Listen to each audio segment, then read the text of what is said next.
क्या बोलते हैं, नवदा भक्ति जिसको बोलते हैं। श्रवणम कीर्तनम विष्णु स्मरणम पाद सेवनम अर्चनम वंदनम दास्यम साख्यम आत्मनिवेदनम, ये 9 विधा भक्ति, 9 विधा भक्ति। तो इसमें जो भक्त है हमेशा, जो भक्त रहता है ना वो हमेशा व्यस्त रहता है। राधा स्वामी महाराज बहुत अच्छी बात कहते हैं, उस दिन हम डिस्कस कर रहे थे राधा में, क्या बोलते हैं Radha Swami Maharaj, free time is not an opulence, it's a danger.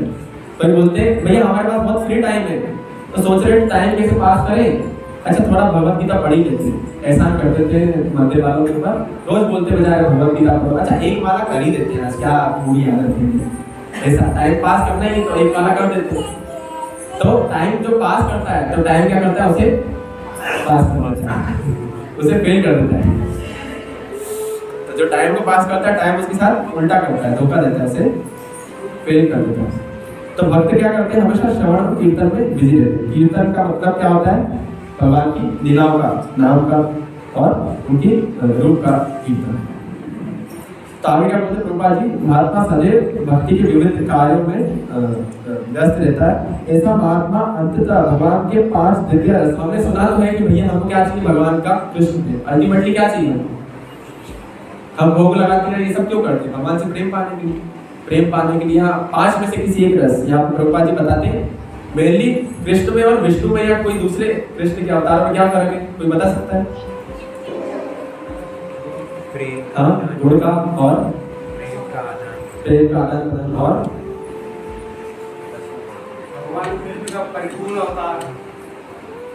परिपूर्ण अवतार है। लेकिन इंटरनल रीजन जो बोलेंगे, आप देखेंगे राम जी में, नरसिंह देव में या वामन देव में या किसी भी और दूसरे अवतार में, विष्णु जी में वो 5 दिव्य रस नहीं पाए जाते, 5 में से कुछ रस पाए जाते हैं। लेकिन जो मुख्य 3 रस रहते हैं, जो सिर्फ भगवान कृष्ण ही आस्वादन करा सकते हैं। भगवान के 4 जैसे गुण प्रभु जी ने बोला, विशेष 4 गुण हैं। 4 गुण कौन से होते हैं, रूप माधुरी, लीला माधुरी, वेणु माधुरी और प्रेम माधुरी। तो ये 4 गुण जो कृष्ण में रहते हैं वो स्पेशल रहते हैं।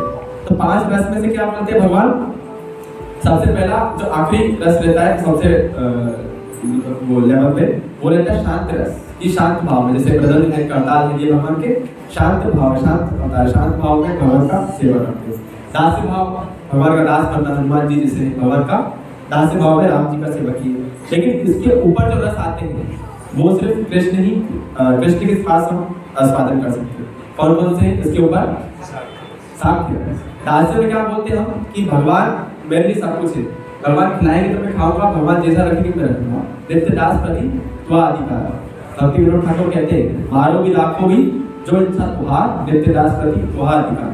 क्या आपको चाहिए मारो, चाहे काटो, चाहे कुछ भी करो, ये आपका दास है, आपके इस दास पे आपको बुरा अधिकार, ये दास से भाव रहता है। उसके ऊपर एक रहता है साख्य भाव। दास्य भाव में हम मान लें कि भगवान से नीचे और भगवान क्या है, ऊपर है। लेकिन साख्य भाव में दोनों बराबर हो जाते हैं, भगवान और जो सखा उनके हैं दूसरे बाल बाल सखा बड़े, वो दोनों बराबर हो जाते हैं। वो फिर ऐसा नहीं कि छोटा में बड़ा, दोनों एक स्थान पे। और वो किसी कृपा से होते हैं, भगवान की कृपा से। अल्टीमेटली कोई भगवान के बराबर कैसे हो सकता है, भगवान के बराबर या भगवान से बड़ा भगवान की कृपा के बिना नहीं हो सकता। तो भगवान की कृपा से ही भगवान के बराबर हो सकते हैं। जैसे मधुमंगल एक बहुत अच्छा लीला आया था, गोवर्धन लीला, आप सबने सुना होगा। भगवान पर्वत उठाने जब बारिश पड़ेगी वृंदावन में, तो जब पर्वत उठा के वापस रख दिया, बाहर निकले, तो क्या बोलते मधुमंगल, बोले तुम ऐसा मत समझो कि तुम्हारे पास दम है और तुमने पर्वत उठा लिया, ये तो मैं ब्राह्मण हूँ, मैंने कुछ मंत्र पढ़े इसलिए तुम उठा पाए, नहीं तो तुम्हारे अंदर कहाँ दम था। और जब कोई अस्पताल होते थे, बोले कृष्ण भागो, ये खा जाएगा तुम्हें, रक्षा करो, अपनी सब भागते थे एक साथ। यूं नहीं बोलते थे अरे कृष्ण आप तो भगवान है, परम आदि पुरुष है, आप तो क्या करो अपना सुदर्शन चक्र निकाल के सबको काटो, हम यहाँ पे देख रहे हैं, बढ़िया टीवी देखेंगे, अपना खेलते रहेंगे, आपको जो करना है करो, असुर से लड़ते। वो डर जाते थे एकदम, जैसे सामने कोई असुर आया तो भागते थे सब साथ में, भगवान और उनके भक्त भी। और उसके ऊपर क्या रहता है, उससे एक स्टेप ऊपर वात्सल्य भाव। अभी सखा में तो बराबर थे, दास्य में एक स्टेप नीचे थे, वात्सल्य में एक स्टेप ऊपर आ गए। उसका सबसे अच्छा उदाहरण यशोदा मैया। क्या बोलती है यशोदा मैया, बोले मैं अगर कहना नहीं खिलाऊंगी अपने लल्ला को तो क्या होगा, वो भूखा ही मर जाएगा। वो ब्राह्मण नायक जिनके पास कोई कमी नहीं है, उनको क्या सोचती है, बोले अगर मैं कुछ नहीं खिलाऊंगी तो हो सकता है कुछ ना खा पाए, मैं को इसको खिलाना पड़ेगा, इसकी रक्षा करनी पड़ेगी। जब तृणावत आया था, जो असुर था आया था, तो क्या करा, यशोदा मैया ने उनको बचा के अंदर रख लिया। अपना सेफ्टी नहीं देखी, बच्चे का जो कृष्ण है उनका सेफ्टी देखा वात्सल्य भाव। और जब वो कालिया दमन लीला हुई, कालिया नाग में भगवान नाच रहे थे, ये प्रूव करने के लिए देखो मैं भगवान हूँ, मैं ही आदि पुरुष हूँ, मुझे ही जो चारों वेद है वो मुझे ही बताते हैं। क्या बोले भगवान कालिया नाग में नाचने लगे, बोले देखो अब तो मानो कि मेरा कितना शक्ति है। तो जब भगवान बाहर आए नहा के, देखो भैया मैंने अच्छा सा ड्रामा कर दिया, अच्छा पिक्चर कर दी। उसके बाद जब बाहर आए तो क्या बोले, यशोदा मैया टावल लेके उनको पोछने लगी, बोले मेरा लल्ला भीग गया होगा। तो ये नहीं देखती, बोले क्या कालिया में इतना बढ़िया 100 फन वाले उसमें डांस किया, वो भी नहा के। बोले नहीं हमारा लल्ला भीग गया होगा, नदी में नहा कर आया, आओ तुझे पहुंच देती हूँ, तो ठंड लगती है। तो ये होता है वात्सल्य भाव। उसके एक स्टेप ऊपर क्या होता है, माधुर्य। माधुर्य प्रेम में भी दो प्रकार के प्रेम रहते हैं, एक कांता प्रेम और एक प्रेमी प्रेमिका का प्रेम। कांता प्रेम में क्या होता है, पति पत्नी का जो प्रेम रहता है वो उसको कांता प्रेम बोलते हैं। तो पति पत्नी का कैसा प्रेम रहता है, ऐश्वर्य भाव में। प्रेमी प्रेमिका तो रहती है, पत्नी समझती कि मैं सबसे ऊपर, कंट्रोल कर लेती अपने पति को, कर पाते पति देख रहे हैं। तो अपने जो कांता प्रेम मतलब कैसा, पत्नी अपने पति को कंट्रोल तो कर लेती, लेकिन अल्टीमेटली उनके मन में क्या भाव रहता है कि मैं इनकी सेविका हूँ, मेरा सेवा करना, मेरे पति की सेवा करना मेरा कर्तव्य है, परम कर्तव्य है। तो वो कर्तव्य सेवा ऐश्वर्य भाव में, सेवा के रूप में जो है अपना दास्य भाव में, एक तरीके से दास्य भाव में मिक्स हो जाता है, तो उस भाव में सेवा करती है। लेकिन जो प्रेमी प्रेमिका का प्रेम है वो पूरा कंट्रोल करती है अपने प्रेमिका को। जैसे श्रीमती राधा रानी क्या करती थी, कृष्ण को पूरा कंट्रोल करके रखती थी। कृष्ण को बोलती थी बैठो तो बैठ जाते थे, उठो बोलती थी उठ जाते थे। यशोदा मैया को छोड़ के अपने बाल बालों को सबको छोड़ के आ जाते थे। जैसे इसका बहुत अच्छा एक सुंदर लीला आता है। एक बार नारद मुनि और भगवान, जब भगवान द्वारका में थे तो भगवान क्या किए, एक बहुत ही सुंदर लीला किए। बोले कि नारद मुनि एक लीला करते हैं, देखते हैं कि कौन सबसे अच्छा शुद्ध भक्त है, कौन मतलब किसका प्रेम सबसे ज्यादा प्रगाढ़ है मेरे लिए। तो बोले क्या करें, तो बोले एक काम करो, ऐसा जाके आप सबको बोलो कि मेरे सर में दर्द है। बोले भगवान आपके सर में दर्द हो गया? बोले नहीं, ऐसा आपको जाके बोलना है कि मेरे सर में दर्द हो रहा है। और क्या बोले नारद मुनि को कि किसी डॉक्टर के पास नहीं जाना है, हमको पैरासीटामोल या पेन किलर नहीं चाहिए, एक स्पेशल दवाई है जिससे मेरा इस सर का दर्द ठीक हो जाएगा। तो उसके लिए क्या बोले, बोले जो शुद्ध भक्त है ना, वो शुद्ध भक्त के चरणों की अगर रज मुझे मिल जाएगा तो क्या होगा, मेरा सर का दर्द एकदम ठीक हो जाएगा। तो नारद मुनि गए सबसे पहले कहाँ पे, हरे कृष्णा। हमारा मन भी ऐसे चल रहता है, कभी कंट्रोल नहीं होता है। तो नारद मुनि सबसे पहले गए फिर देवी देवताओं के पास, बोले आप भगवान की इतनी भक्ति करते हैं, आप भी लगता है शुद्ध भक्त होंगे। तो इंद्रदेव बोले नहीं, मैं तो शुद्ध भक्त नहीं हूँ, अभी देखा था आपने गोवर्धन लीला मैंने कर दी और पंगा ले लिया भगवान से, तो मैं चरणों की रज नहीं दे सकता। आपको चाहिए किसके पास, ब्रह्मा जी के पास। ब्रह्मा जी के पास गए, बोले आप भी शुद्ध भक्त लगते, भगवान का इतना सेवा करते।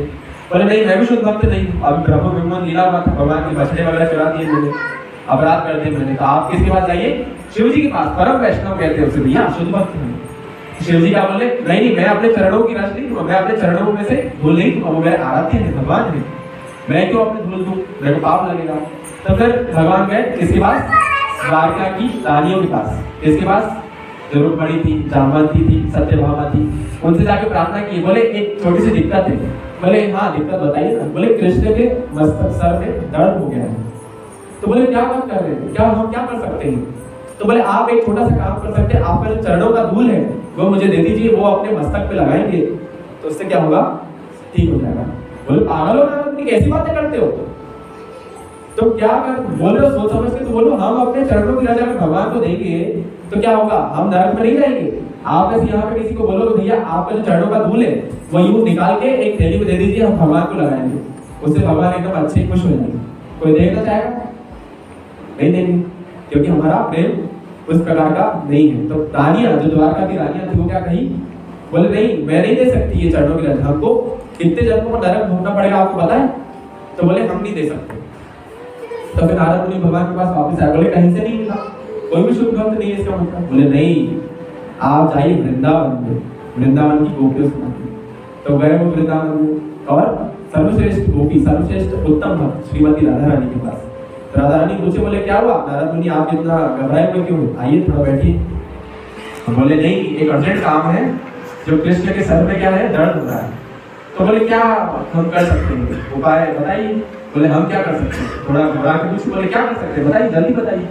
तो नारद मुनि बोले लेकिन एक दिक्कत है, वो अगर आप करेंगे तो उससे आपको लाखों करोड़ों जन्म नरक में गुजारने पड़ेंगे। तो बोले आप उपाय तो बताइए। तो बोले आपके चरणों की जो धूल है वो मुझे चाहिए, वो मुझे चाहिए, उससे क्या कृष्ण वो मस्तक लगाएंगे तो उसके सर का दर्द ठीक हो जाएगा। तो राधा रानी क्या बोले, अरे उनके सर का दर्द ठीक हो रहा है तो वो खुश होंगे कृष्ण, अगर कृष्ण खुश होंगे तो हमको चाहे लाखों करोड़ों क्या उससे भी ज्यादा जन्म नरक में रहना पड़े, हम तैयार हैं, लेकिन कृष्ण को कोई दर्द नहीं होना चाहिए, कृष्ण की प्रसन्नता के लिए कार्य करना, इसको बोलते हैं आसक्ति, इसको बोलते हैं जो प्रेम, इसको बोलते हैं। तो इसलिए जो गोपियां थी उन्होंने अपने चरणों की रस निकाल के दी, द्वारका में वो है गोपी चंदन जिसको बोलते तालाब, वहां से जो हमारा गोपी चंदन ये हम लगाते हैं वो आता है। इसलिए आपने देखा होगा कृष्ण को कहीं आप देखेंगे कृष्ण को गोपी चंदन लगता है, कृष्ण के जितने भी अवतार है नरसिंहदेव वामन देव सबको आप लगा हुआ देखेंगे, लेकिन राधा रानी को नहीं लगता। राधा रानी को